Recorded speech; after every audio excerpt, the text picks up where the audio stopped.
A lo largo de la historia, imperios, ligas y países nacieron y cayeron. Muchas veces estos entes políticos no dejan casi ninguna huella de su paso, pero otras veces su influencia se extiende mucho más tiempo que la existencia misma de dicho ente. Este fenómeno, que podemos llamar de países fantasma o estructuras fantasmas, se puede observar en muchos lugares del mundo y dan cuenta de la influencia que tienen las ideas y los símbolos en incontables aspectos de la vida de las personas. Podemos empezar por uno de los países que más interés despierta en los nostálgicos: los Estados Confederados de América, o también llamado la Confederación. Fue un estado que duró apenas 4 años, de 1861 a 1865. Este país fue vilipendiado por ser defensor de la esclavitud, pero la lucha de los soldados confederados fue también romantizada por varias corrientes historiográficas y artísticas que rescataban su valor y heroísmo. Hay que entender que la gran mayoría de los soldados era gente pobre que no tenía ningún esclavo. Pero más allá de estas visiones sobre ese país, podemos ver que tanto la proclamación de la independencia como la subsecuente guerra dejó una marca indeleble en la memoria colectiva de la región. Hoy en día la identidad confederada, que mutó en identidad sureña, permanece como una de las identidades regionales más fuerte, o tal vez la más fuerte dentro de los Estados Unidos. Esto se corresponde incluso con diferencias religiosas que se ven hasta el día de hoy. La iglesia bautista es mayoritaria en todo el antiguo territorio de la Confederación, pero en muy pocos lugares fuera de las antiguas fronteras de dicho país. En otro aspecto, si observamos un mapa de la identificación étnica, podemos ver que, a diferencia de otras zonas de los Estados Unidos, donde los grupos mayoritarios son los descendientes de alemanes, franceses, ingleses, italianos u otras nacionalidades europeas, los blancos de la antigua Confederación se identifican como americanos. Esta autoidentificación se corresponde también de manera significativa con las fronteras de la desaparecida Confederación.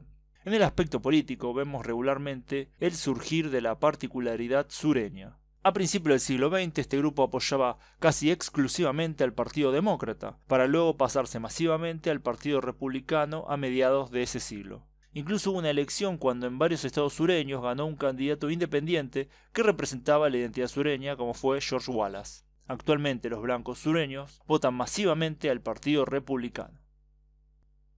Otro ejemplo de estado fantasma es la Unión Soviética.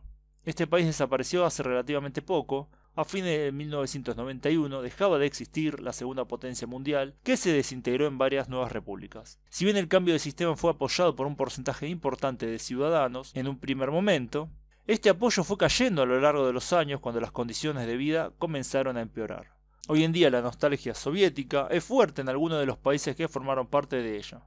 En Rusia la mayoría tiene una visión bastante positiva sobre la URSS. Los símbolos soviéticos se mantienen hasta el día de hoy y se reivindica tanto los logros militares como los logros sociales, ya que hay que entender que mucha gente quedó desamparada cuando se pasó a un modo de economía capitalista.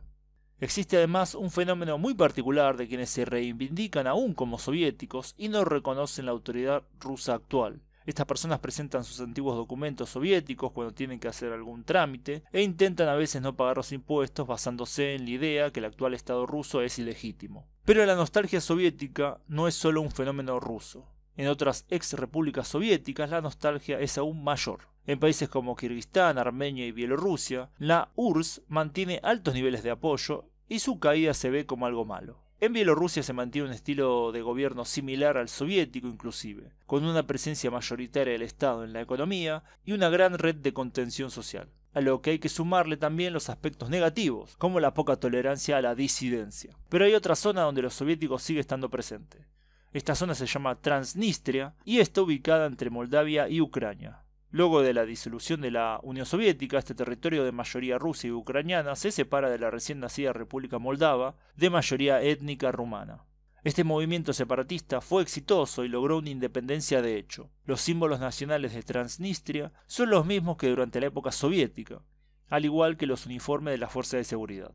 Hay que aclarar que la economía de Transnistria es más capitalista que la de Bielorrusia, a pesar de que todavía cuenta con políticas sociales similares a la URSS en algunos aspectos. Actualmente hay presencia militar rusa, que en teoría está para mantener la paz entre esta región y Moldavia. El Imperio Austríaco, que luego se convirtió en el Imperio Austrohúngaro, fue un estado que contenía muchas nacionalidades, austríacos y húngaros obviamente, pero también italianos, eslovenos, eslovacos, checos, croatas, polacos, rumanos, ucranianos y varios más. Con el crecimiento del nacionalismo, este imperio comenzó a volverse más inestable, para finalmente ser desmantelado luego de su derrota en la Primera Guerra Mundial.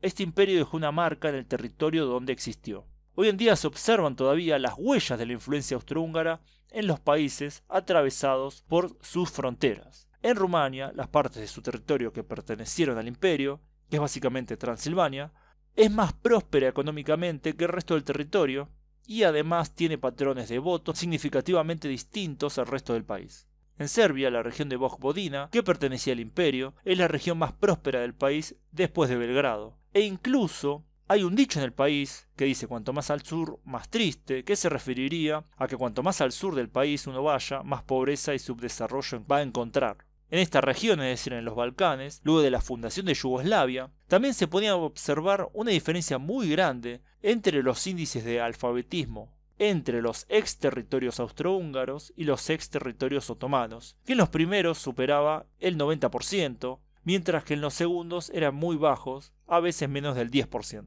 En Italia vemos una situación similar, ya que la región que perteneció al imperio tiene un patrón de voto distinto a las zonas circundantes, además de ser más desarrollada económicamente. En Polonia se ve una situación más interesante aún, ya que se puede ver tanto la diferencia entre los territorios bajo soberanía del imperio alemán como los que estaban bajo el imperio austrohúngaro. Pero no es solo en cuestiones económicas y políticas que la influencia austrohúngara se hace notar, sino que la mentalidad y la actitud de los habitantes también son distintas en los que habitan zonas dentro de las antiguas fronteras del imperio y quienes no.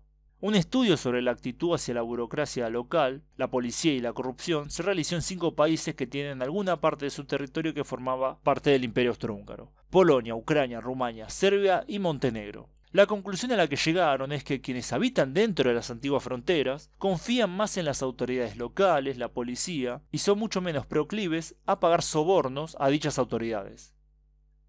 El imperio austrohúngaro era reconocido por tener una burocracia local honesta, trabajadora y bastante educada, y al compararlos con funcionarios de los imperios ruso y otomano, que eran mucho más corruptos e ineficientes, esta actitud de los funcionarios locales contrastaba bastante. Es sorprendente que a pesar de los cambios de población masivos que se dieron durante el siglo XX, estas actitudes perduren en estos territorios. Todo esto parece señalar a que el capital humano producido por el imperio logró mantenerse y reproducirse a lo largo del tiempo. Como último caso me tengo que referir al que me parece el ejemplo más interesante de una estructura fantasma, que sería la frontera germano-romana. Esta zona fronteriza se establece hace 2000 años aproximadamente. Es muy recordada la batalla de Teutoburgo, cuando los romanos, en su intento de conquistar Germania, fueron derrotados por una confederación de tribus de ese origen, por lo que el límite del imperio se estableció en el río Rin. Pero muchas veces se olvida que los romanos luego volvieron y derrotaron a los germanos. Las legiones romanas y las tribus germanas aliadas llegaron hasta el río Elba, donde establecieron fortificaciones. Luego, por distintos motivos, se retiran nuevamente hacia el río Rin, pero dejando un proceso de romanización en marcha en las tierras entre ese río y el Elba. Con la caída del Imperio Romano, esta zona parece haber dejado de ser una zona de frontera, pero siglos después lo vuelve a ser, ya que se convierte en la frontera entre la Europa católica y el naciente movimiento protestante. Luego esta diferencia parece diluirse con el ascenso del nacionalismo y la unificación alemana.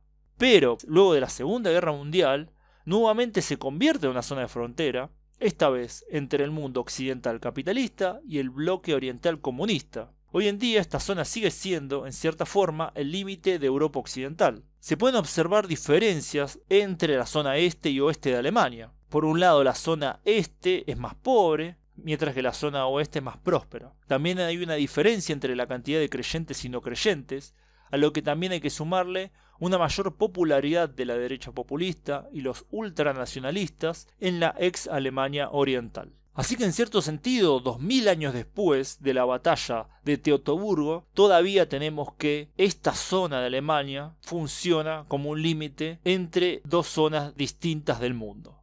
Algo que me parece la verdad fascinante. Bueno, espero que les haya gustado el video. Lo que más me sorprendió al buscar información para hacerlo es la influencia que sigue teniendo el imperio austrohúngaro, algo que me parece bastante contraintuitivo, dada la diversidad de sus habitantes, pero que sin embargo es un hecho. Esto parece señalar la importancia de las instituciones, la educación, los símbolos nacionales y la política, ya que en este caso la influencia de este estado ya desaparecido se puede ver en diversos pueblos, tanto eslavos, latinos o germanos, tanto ortodoxos, católicos o protestantes. En cierto sentido, el imperio sigue vivo en ellos. ¿Conocen algún otro país o estructura fantasma que existe en el mundo? Respondan en los comentarios. Pongan me gusta si les gustó, compartan si creen que vale la pena compartir. Gracias a todos por su tiempo y nos vemos pronto en el próximo video. Saludos.